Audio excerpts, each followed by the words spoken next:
Retour pour cette matinée exceptionnelle d'échange entre les candidats à la présidentielle et les représentants de l'Union des entreprises de proximité à 3 semaines du premier tour de l'élection présidentielle. Après Valérie Pécresse, Boris Vallaud pour Anne Hidalgo, place à Bruno Le Maire qui représente le candidat qui brigue bien sûr un nouveau mandat, Emmanuel Macron. Bonjour Bruno Le Maire, merci d'être avec nous ce matin. Avant de vous laisser la parole pendant 15 minutes, c'est la règle, je laisse la parole au patron de l'UDP, Dominique Métayer.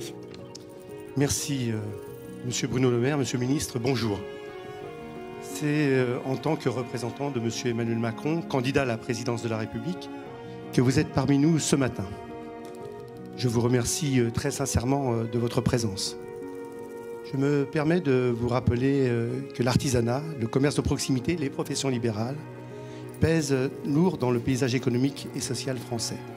Ainsi, la croissance de l'économie de proximité, plus 11%, a dépassé celle de l'économie française, plus 7,8%, au cours du dernier trimestre de 2021. Et nos entreprises forment la moitié des apprentis du pays. C'est dire si l'importance des politiques qui seront menées au cours du prochain quinquennat en direction de ces entreprises.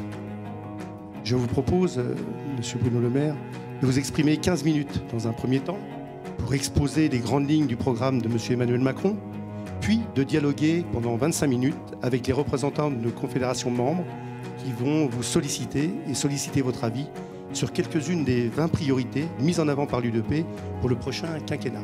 Monsieur, je vous cède la parole. Merci, Monsieur le Président, cher Dominique Métayer, chers amis, ceux qui sont présents, ceux qui nous écoutent.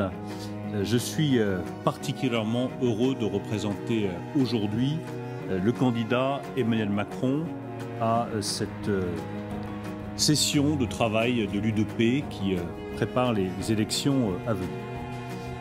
Particulièrement heureux parce que nous avons toujours, avec Emmanuel Macron, accordé une place très particulière aux entreprises de proximité pendant toute la durée du quinquennat. De tous les candidats qui vont décider aujourd'hui, nous avons une singularité, nous avons exercé le pouvoir pendant 5 ans. Et nous sommes donc comptables de ce qui a été fait et de ce qui n'a pas été fait ou qui reste à faire. Et je considère, pour avoir occupé la place de ministre de l'économie et des finances pendant 5 ans, que nous avons fait beaucoup pour les entreprises de proximité, que c'était légitime, que c'était nécessaire, que cela a donné des résultats, et donc il faut continuer dans cette voie. Les entreprises de proximité sont essentielles aux résultats économiques de notre pays.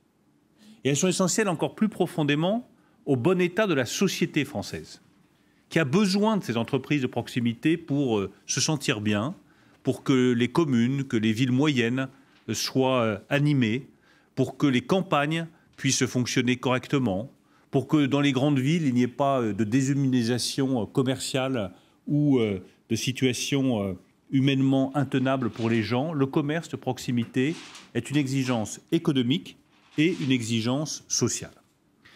C'est le choix que nous avons fait dès le début du quinquennat. Dès le début du quinquennat, Emmanuel Macron m'avait confié une mission qui était très simple, rendre notre économie plus compétitive et soutenir les entrepreneurs, notamment les petits entrepreneurs, qui parfois étaient découragés par tout le travail qu'ils pouvaient donner à la nation et le peu de reconnaissance dont ils faisaient l'objet. La première des reconnaissances, ça a été de baisser les impôts. Beaucoup l'ont promis, nous l'avons fait. Tout simplement parce que nous voulions que les entreprises, les entrepreneurs, les artisans, les commerçants, les professions libérales, tous ceux qui font la vie économique du pays tous les jours, qui se lèvent, qui vont travailler, qui se donnent du mal, qui ont parfois beaucoup de tracasseries administratives, beaucoup de désagréments dans leur vie quotidienne, beaucoup de mauvaises surprises. Aujourd'hui, c'est les matières premières qui explosent, c'est les carburants qui sont trop chers, qui puissent avoir le sentiment d'être soutenus et que ça se traduise en décisions politiques concrètes. 25 milliards d'euros de baisse d'impôts pour les entreprises sur la durée du quinquennat. La promesse sur l'impôt sur les sociétés a été tenue, contre vents et marées, et malgré des circonstances difficiles. Et contrairement à ce que j'entends dire trop souvent, et je martellerai ce message pendant toute mon intervention, les très petites entreprises, les très petits entrepreneurs sont passés avant les grandes entreprises. Ils ont été notre priorité absolue à chaque fois, et d'ailleurs le taux d'IS préférentiel est réservé aux plus petites entreprises et pas aux entreprises les plus importantes. Nous avons fait aussi en sorte, et c'est important évidemment pour vous tous aussi, que le chômage baisse. 1 million d'emplois créés, en grande partie grâce à vous sur la durée du quinquennat. Un des taux de chômage les plus bas depuis plusieurs années, c'est le résultat de notre travail collectif. Un travail qui ne payait pas suffisamment, ça reste pour moi l'un des enjeux majeurs des prochaines années. Nous avons fait en sorte que le travail paye mieux. Et c'est important pour vous, c'est important pour vos entrepreneurs, c'est important aussi pour vos salariés. La baisse des charges sur les salaires, les primes défiscalisées, l'intéressement, la participation, tout cela est une incitation au travail, à la bonne rémunération du travail et donc au bon fonctionnement de vos activités. Enfin, les entrepreneurs étaient pénalisés aussi par un système administratif beaucoup trop lourd. Je rappelle que le cœur de la loi Pacte, c'est la simplification de la vie des petits entrepreneurs. Et nous avons travaillé avec l'UDP sur cette loi de manière très efficace et je vous en suis reconnaissant. Le deuxième temps du quinquennat a été marqué par la crise économique la plus grave depuis 1929. Un effondrement complet de l'activité économique. Vous auriez pu tous disparaître.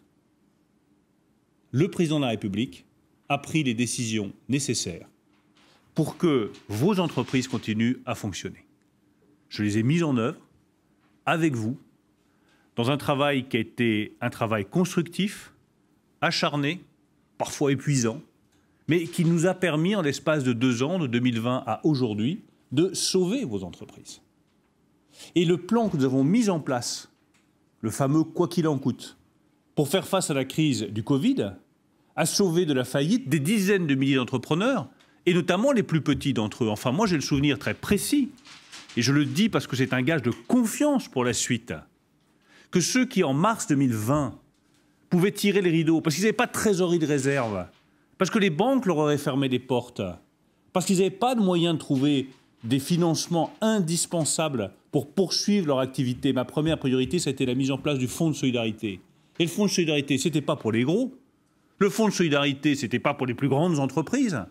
Je le dis avec beaucoup de force, parce que j'entends toutes les critiques.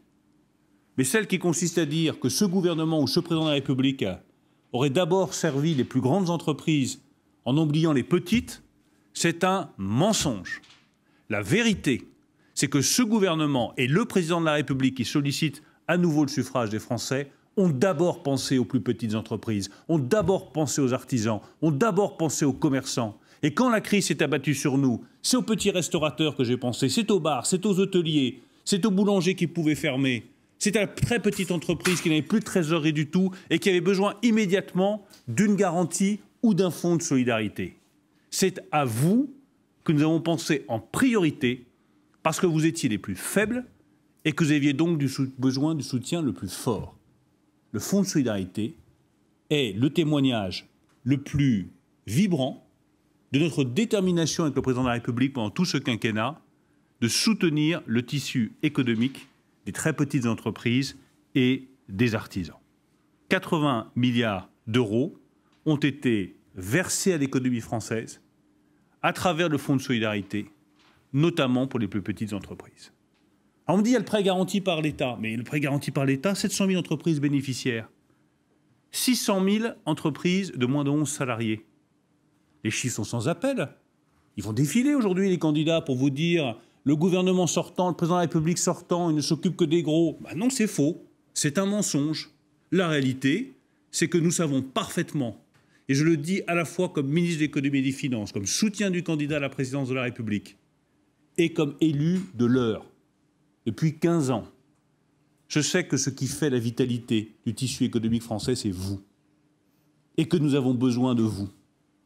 Que vous êtes parfois trop invisibles, trop négligés dans les politiques économiques, mais que nous, lorsque ça allait mal, nous avons pensé en priorité à vous, parce que nous savions que l'économie française n'aurait pas pu tenir sans vous.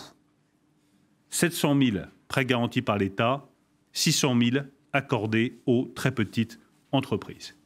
Et je vous suis reconnaissant, le président de la République vous est reconnaissant, de la capacité de résistance exceptionnelle dont vous avez fait preuve à cette occasion. Le troisième temps, c'était celui de la reprise. Et à la demande d'Emmanuel Macron, nous avons mis en place, avec Alain Griset, à qui je rends hommage, un plan indépendant. Nous y avons travaillé avec vous. Et nous avons répondu à un certain nombre de sujets très concrets. Je pense à la protection de votre patrimoine personnel. Nous avons étendu l'insaisissabilité du patrimoine personnel à tout votre patrimoine personnel. Ça n'était pas le cas jusqu'à ce que nous prenions ce plan indépendant. Vous n'étiez pas suffisamment couvert face au risque d'accident du travail et de maladies professionnelles. Nous avons réduit le coût de cette couverture. Vous n'étiez pas assez accompagné dans votre reconversion. Vous pouvez désormais bénéficier de l'allocation pour les travailleurs indépendants qui vous permet de préparer votre reconversion en touchant un revenu de 800 € pendant 6 mois. Vous n'étiez que 16% à bénéficier de la formation. Nous avons doublé le crédit d'impôt pour la formation de tous les dirigeants d'entreprises de moins de 10 salariés. Parce qu'il est évident que se reconvertir, c'est se former, et que pour pouvoir se former, il faut effectivement avoir les moyens financiers de le faire. Tout le monde ne l'a pas toujours. Le doublement du crédit d'impôt permettra de le faire. Vous étiez aussi inquiet sur les questions de transmission ou de reprise de vos entreprises. Nous avons autorisé l'amortissement fiscal des fonds nouvellement acquis, ce qui permet de baisser le coût de la reprise de l'entreprise. Tout cela nous a permis de redémarrer de manière très forte et d'avoir, à la fin de l'année 2021, un niveau de croissance de plus de 7%, un niveau de chômage qui était au plus bas, une activité qui redémarrait, une confiance des entrepreneurs qui était rétablie. Mais il aura été dit et écrit que ce quinquennat serait celui des crises successives. Et qu'après la crise des Gilets jaunes, après la crise de la pandémie, nous aurions une des crises les plus graves qui ait touché le territoire européen, la crise en Ukraine. Cette guerre en Ukraine, elle se traduit pour vous par un élément essentiel, la flambée des prix de l'énergie et des matières premières.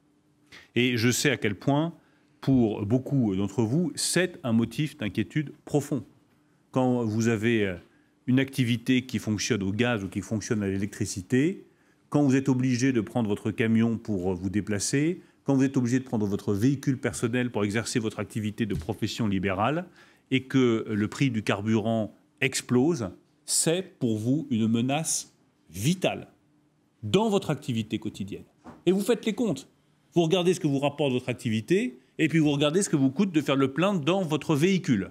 Et parfois, le solde est négatif. Donc nous avons voulu aussi, à nouveau, nous attaquer à cette difficulté-là.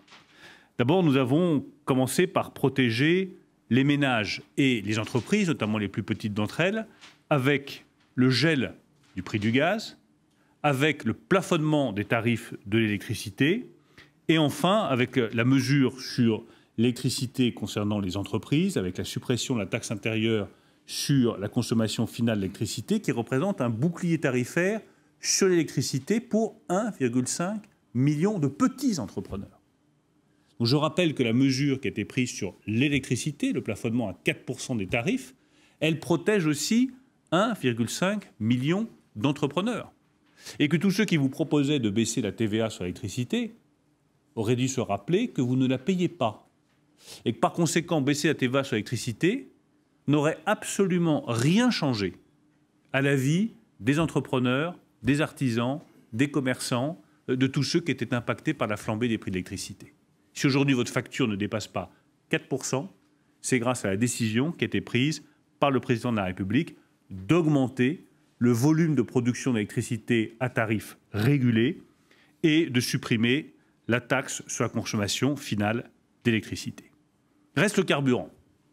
Nous avons pris avec le Premier ministre les mesures qui s'imposent, une remise de 15 centimes par litre de carburant, un appel aussi aux distributeurs et aux pétroliers pour qu'eux aussi s'engagent. J'ai reçu hier le président de Total, je lui suis reconnaissant d'avoir annoncé un geste sur les prix du carburant, 10 centimes supplémentaires de baisse dans toutes les stations-service qui sont de son ressort sous les 4 mois qui viennent. Je souhaite que les distributeurs qui n'ont pas encore fait accompagnent ce mouvement et que collectivement nous apportions une réponse à cette flambée des prix du carburant qui, je le sais, pénalise particulièrement vos entreprises. Nous avons fait le choix aussi d'apporter un soutien spécifique aux pêcheurs, aux agriculteurs, aux transporteurs, au secteur du bâtiment. Beaucoup d'entre vous travaillent dans ce secteur du bâtiment et des travaux publics.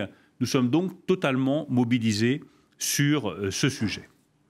Enfin, mon dernier mot est pour vous dire que lorsque nous serons sortis de cette nouvelle crise, de ce nouveau choc, car la situation actuelle est plutôt un choc brutal et immédiat qu'une crise de long terme. Je pense que nous sortirons d'ici quelques mois de ce choc et que nous aurons inventé dans l'intervalle un modèle plus indépendant, plus sobre en énergie, qui nous permettra de repartir du bon pied. Moi, je vois cette guerre en Ukraine, au-delà de la tragédie humaine qu'elle représente, et qu'elle représente d'abord comme un appel décisif à changer de modèle plus rapidement que ce à quoi nous pensions. Plus rapidement devenir indépendant des énergies fossiles, plus rapidement devenir indépendant de la Russie, plus rapidement déployer les énergies renouvelables, plus rapidement vous permettre à vous, entrepreneurs, d'avoir des véhicules qui ne consomment plus d'énergie fossile, vous aider à cette transition, vous aider à consommer moins. Je crois que la leçon qu'il faut tirer de ces événements actuels, c'est la nécessité d'accélérer ce que nous avons déjà engagé pour vous permettre de vivre mieux de votre activité, avec plus de sérénité, plus de sobriété énergétique, tout autant d'engagement et à la clé, le plein emploi et la prospérité pour tous les Français.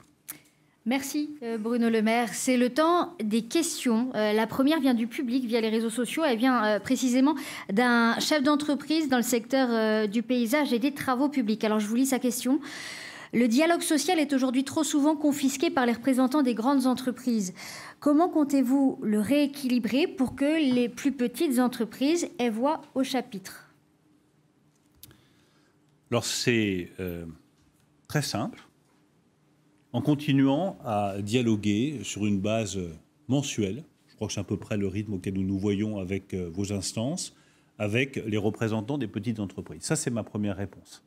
Je crois que l'U2P n'a jamais eu autant voix au chapitre que depuis le début de ce quinquennat. Et c'est une très bonne chose. La deuxième chose, c'est, d'un point de vue plus personnel, continuer à se déplacer, aller à la rencontre des chefs d'entreprise, discuter avec les patrons de très petites entreprises, écouter leurs difficultés, aller sans cesse au contact. Je pense que c'est la première responsabilité d'un membre du gouvernement. C'est le choix aussi qu'a fait le président de la République. Et croyez-moi, nous sommes tous appelés à aller à la rencontre pour discuter, échanger et trouver les bonnes solutions. Merci Bruno Le Maire. La prochaine question vient de Joël Mouvigné, vice-président de l'U2P. C'est à vous. Monsieur le ministre, tout simplement, vous savez que les 3 millions d'entreprises qui sont à l'U2P créent de l'emploi en permanence, à tous les niveaux. Et donc, il y a quand même un problème, c'est que nous avons un tiers de ces entreprises qui n'arrivent pas à embaucher pour diverses raisons que vous avez particulièrement déjà aussi citées. Et malheureusement aussi, en France, nous ne sommes pas dans le plein emploi. Donc, ma question elle est très simple. Qu'est-ce que vous allez mettre en place pour résoudre ce paradoxe français? Merci. Notre ambition avec Emmanuel Macron, c'est de faire du prochain quinquennat le quinquennat du plein emploi. Et nous sommes légitimes à avoir cette ambition, puisque nous avons fait baisser massivement le chômage au cours des 5 dernières années. Ce qui rend légitime les ambitions du président de la République comme candidat, les ambitions d'Emmanuel Macron, c'est nos résultats au cours du précédent quinquennat. C'est bien sympathique de dire on va vous faire le plein emploi, mais si le chômage a explosé pendant que vous avez exercé le pouvoir, vous êtes moins crédible. Si à l'inverse, vous avez réussi à baisser drastiquement le chômage, ce que Emmanuel Macron a réussi à faire, vous êtes légitime à proposer que votre prochain quinquennat soit le quinquennat du plein emploi. Et c'est exactement ce que nous ferons. Quand nous disons que nous voulons continuer à baisser des impôts, y compris les impôts des entreprises, nous sommes légitimes à le dire, puisque nous l'avons fait. Et que personne d'autre avant nous ne l'avait fait à cette mesure. Ensuite, au-delà de la question de la légitimité, mais je pense que c'est un point politique majeur. Emmanuel Macron est légitime dans ses ambitions parce que tout ce qu'il promet pour son prochain quinquennat repose sur des résultats dans son précédent quinquennat. Sur le plein emploi, je pense que nous avons réglé une partie des difficultés. On a réglé les difficultés de compétitivité coût. On a baissé un certain nombre de contributions patronales ou salariales qui pesaient trop lourd sur les niveaux de salaire et sur le coût des salariés. Je pense que tout ça a été réglé très largement, tout en tenant compte du fait que ce qu'on appelle charge sociale, c'est aussi des contributions à un modèle auquel moi je suis attaché, qui protège les gens contre le chômage, contre la maladie. Donc on emploie souvent ce mot de charge, moi je préfère celui de contribution. Mais il faut que ces contributions soient justes, proportionnées, et que les gens en aient pour leur argent, tout simplement. Mais je pense que sur ce volet-là, on a réglé une partie des difficultés. L'autre partie, c'est la plus difficile, c'est la formation. C'est ça, aujourd'hui, qui bloque l'accès de la France au plein emploi. Et je pense que quand on pose le bon diagnostic, en règle générale, on a ensuite les bons résultats. Le cœur du problème qui reste à régler dans les 5 prochaines années, c'est l'adéquation entre la formation des jeunes et vos besoins à vous, entrepreneurs. Et ce n'est pas, je crois, une provocation que de dire que l'adéquation entre la formation, l'offre de travail et votre demande à vous doit être beaucoup plus forte. Par quoi ça passe ? D'abord, ça passe par un accès plus rapide des jeunes au monde du travail. Dès le collège, je pense qu'il faut que nous ouvrions les jeunes qui commencent à rentrer au collège à l'ensemble des métiers qui existent. Et que cette espèce de mur qu'on a dressé entre le monde de l'éducation et le monde du travail, comme s'il pouvait y avoir derrière une forme d'exploitation, mais c'est une vision du 19e siècle, c'est plus ça le sujet. Je n'ai aucun doute sur la liberté de choix, la liberté de conscience, la liberté tout court des générations qui viennent. Mais la liberté, ce n'est pas les priver d'informations sur comment fonctionne une entreprise, comment fonctionne un artisan, comment fonctionne une industrie. C'est au contraire leur donner accès. Et nous sommes favorables avec le président de la République à ce que, au collège, des jeunes puissent avoir un accès beaucoup plus large au monde du travail pour que ça puisse nourrir leur imaginaire et ensuite leur permettre de faire des choix beaucoup plus librement. Deuxième chose, les lycées professionnels. Ils seront, je ne vais pas dévoiler ce que dira le président de la République dans quelques instants, cet après-midi, ils seront au cœur de la transformation du système éducatif que nous voulons porter pour le prochain quinquennat. Le lycée professionnel doit être une voie d'excellence, doit être vu comme une voie d'excellence. Et on doit donner un certain nombre de facilités, de soutien aux centaines de milliers d'élèves qui sont dans les lycées professionnels pour que ces lycées aient tout le prestige qui doit leur revenir et permettent à tous les enfants qui y passent d'avoir un accès plus facile et dans des conditions matérielles plus convenables vers l'emploi et vers le travail. Enfin, dernière chose, c'est la formation et l'apprentissage. Nous avons réussi à faire de l'apprentissage la voie d'excellence d'entrée sur le monde du travail. Nous voulons continuer exactement dans la même direction. Merci Bruno Le Maire. Une prochaine question nous vient de Jean-Christophe Repon, vice-président de l'UDP et qui représente les entreprises du bâtiment. Vous avez fait de finir sur les CFA et l'apprentissage, sinon Joël Mouvignier reprenait la parole instantanément. Nous avons, vous savez que l'économie de proximité, les entreprises que nous représentons, qu'elles soient de profession libérale ou d'artisanat, maillent le territoire et ont fait preuve justement de, c'est le mot à la mode, résilience pendant cette période Covid. Quid de l'après-Covid et quid de notre place dans ce territoire et cette problématique que l'on a souvent dans la partie digitale, numérique et donc simplification de notre quotidien. Comment vous souhaitez embarquer, j'allais dire, massivement les entreprises artisanales et de proximité dans le digital, au-delà du simple chèque digital pour la création d'un site internet ou etc. Comment on peut aller plus loin pour aider les artisans et les professions libérales à être modernes, digitales et innovants? Alors vous avez rappelé un certain nombre de dispositions qu'on a mis en place. Le chèque digital en est un, l'accompagnement des communes avec tous les portails digitaux est une autre réponse que nous avons apportée. Tout ce qui permettra d'investir dans la numérisation des entreprises de proximité, j'y suis favorable. Et de manière plus générale, en termes de dépenses publiques. Tout ce qui est de l'investissement, ça me va très bien. Tout ce qui alourdit le fonctionnement, je suis plus sceptique. La dépense publique doit aller en priorité à l'investissement et la préparation du futur. Sur la numérisation des très petites entreprises, ça me paraît un bon investissement parce que c'est ce qui permet ensuite d'augmenter la croissance. Et donc c'est de l'argent bien dépensé parce que la croissance qui en résulte vous permet aussi de réduire les déficits et de réduire la dette.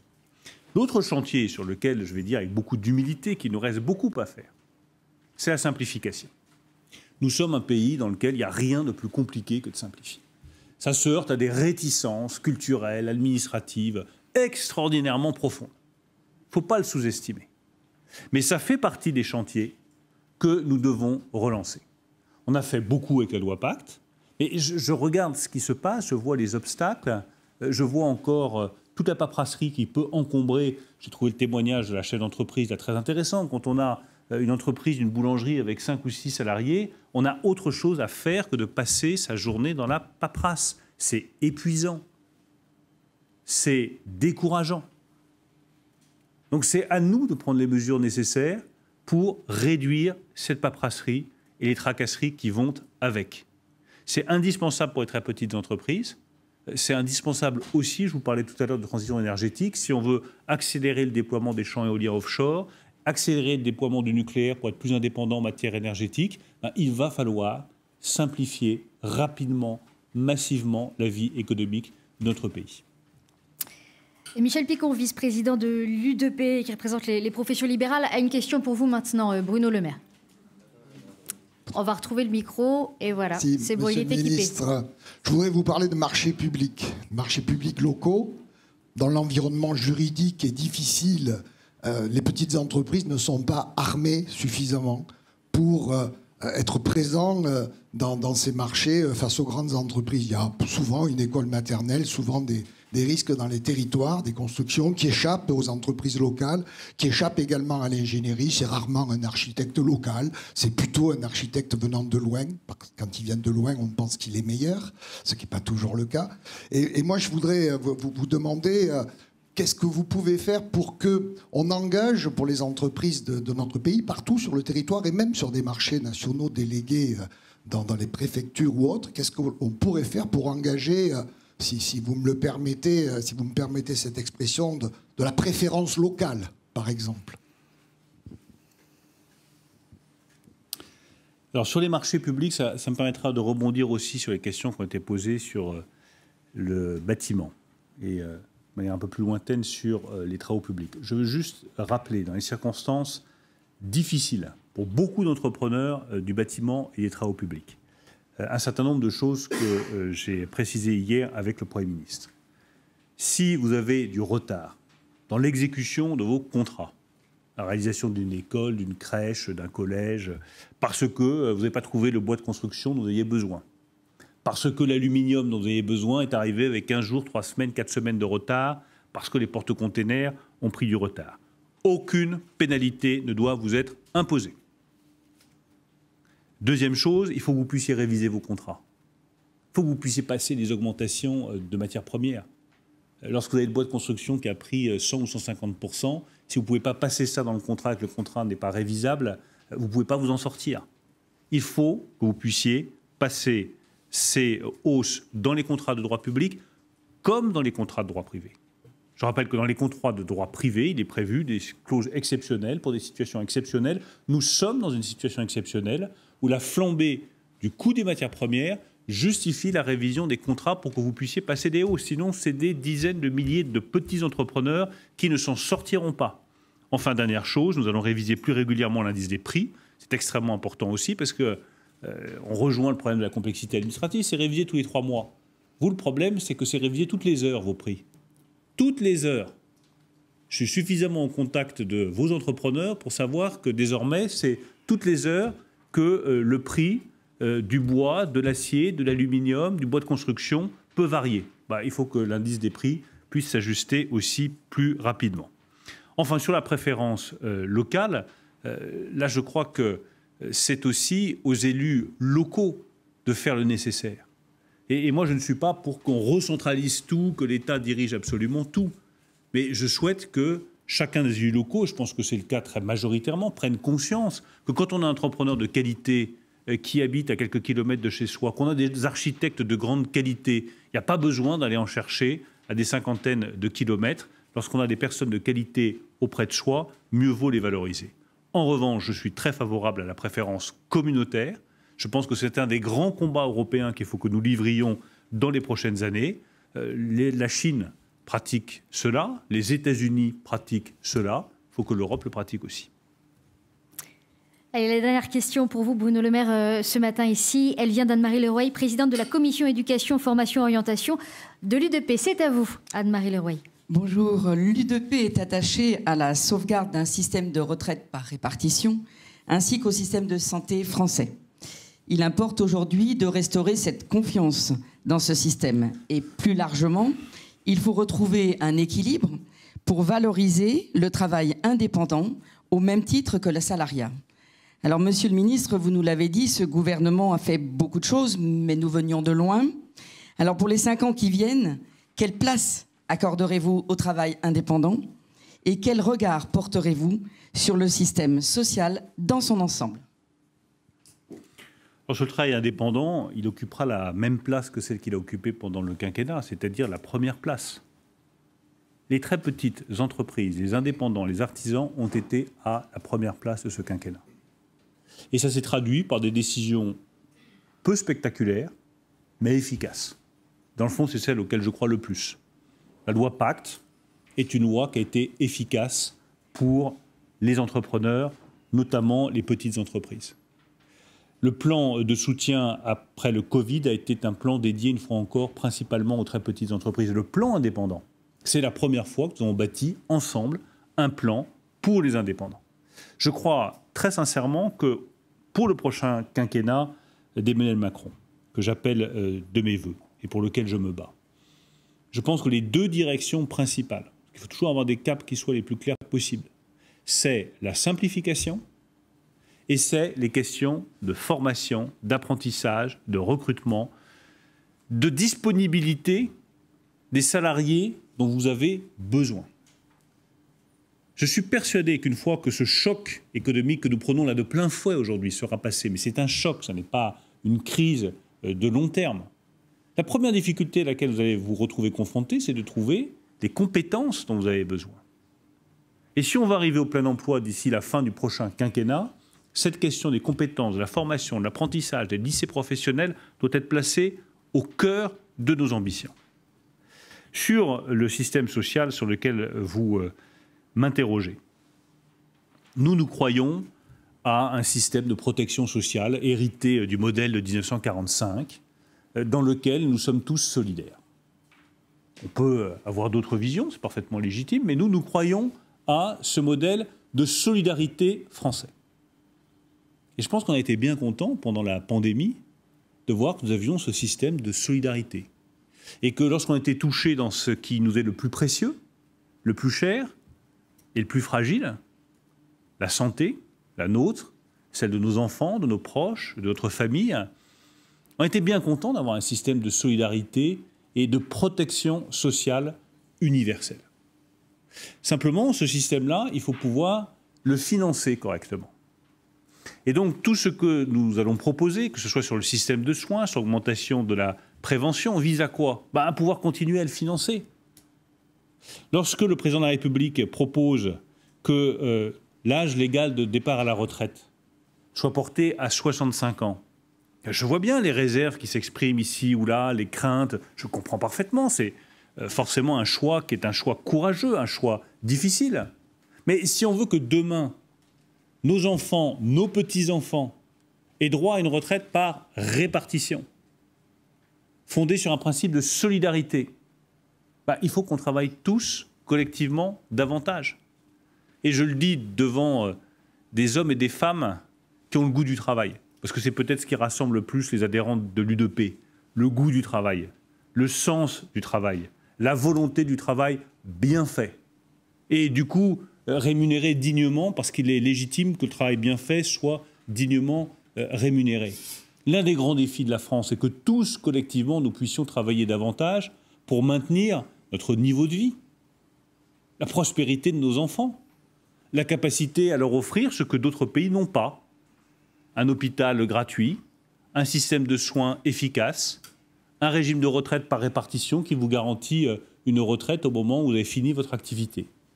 Et plutôt que de dire, vous inquiétez pas, tout ça on arrivera toujours à le financer, nous on préfère dire aux Français, si on veut continuer à le financer, il y a des conditions, et parmi ces conditions, il y a celle de travailler plus longtemps. En tenant compte, bien entendu, de la situation de chacun, de carrières qui sont plus difficiles que d'autres. C'est pas la même chose de travailler dans un bureau ou de travailler sur un chantier toute sa vie. C'est pas la même chose de porter des parpaings ou de faire de la peinture en extérieur ou d'être, au contraire, en train de trier des dossiers. C'est pas la même activité, c'est pas la même pénibilité, c'est pas le même impact sur votre santé, sur votre corps. Donc ça, nous voulons en tenir compte, mais tout en disant très clairement aux Français, la protection de notre système par répartition, de la solidarité à la française, passe par un travail collectif plus important.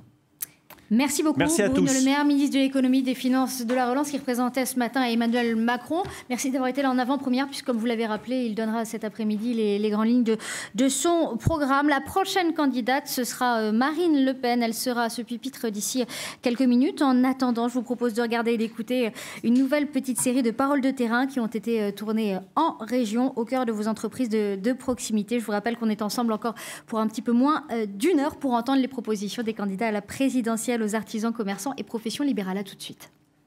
Merci. Merci beaucoup.